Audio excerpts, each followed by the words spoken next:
रामकृष्ण हरी माऊली. आज आपण श्रीकृष्ण उपदेश पाहू. श्रीकृष्ण म्हणतात, प्रत्येक दिवस मनापासून जगायला शिका. महाभारताच्या लढाईच्या आधी अर्जुनाला श्रीकृष्णाने उपदेश केला. जेव्हा अर्जुनाने आपल्या विरोधी गटातल्या नातेवाईकाशी लढण्यास नकार दिला, अर्जुनाच्या मते समोर उभं ठाकलेले ते विराट सैन्य आणि त्या सैन्यातले रथी महारथी त्यांचे काका, मामा, आजोबा, भाऊ होते. आपल्याच माणसांना मी कसा मारू शकतो, असा विचार अर्जुनाच्या मनात आला आणि त्याने भर रणांगणात धनुष्य खाली ठेवलं. त्यानंतर अर्जुनाच्या सर्व शंकांना त्याचा सारथी आणि साक्षात परमेश्वर श्रीकृष्णाने उत्तरे दिली. यालाच गीता असे म्हटले गेले आहे. गीतेत फक्त कृष्ण अर्जुन संवादच नाहीत, तर गीतेत आयुष्याचं सार सांगण्यात आलं आहे. मनुष्याने कशी कर्म करावी, कोणाशी कसं वागावं, याचा उत्तम वास्तुपाठ म्हणून गीतेकडे पाहिले जाते.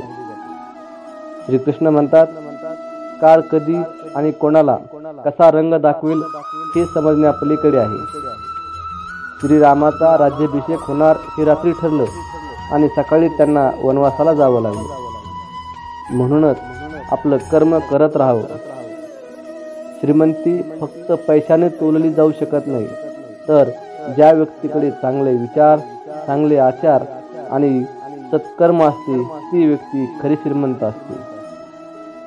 ज्या व्यक्तीकडे हे गुण नसतात ती व्यक्ती कायम गरीबच राहते.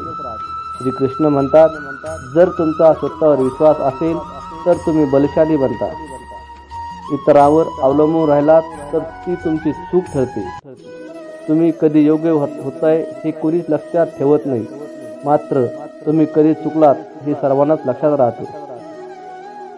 गीतेनुसार भूतकाळात आपल्याला जीवन समजून घेण्याची चांगली संधी देतो. श्रीकृष्ण म्हणतात की आपला नवा दिवस आपल्याला जीवन जगण्याची दुसरी संधी देतो.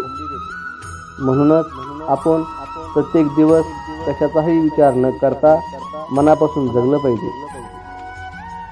गीतेत म्हटले आहे की माणूस एकटाच जन्माला येतो आणि एकटाच मरणाला सामोरं जातो.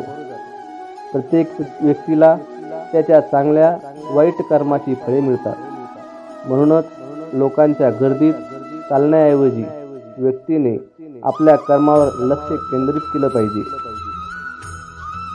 एकट्याने आपली वाटचाल करण्यास व्यक्तीने घाबरू नये.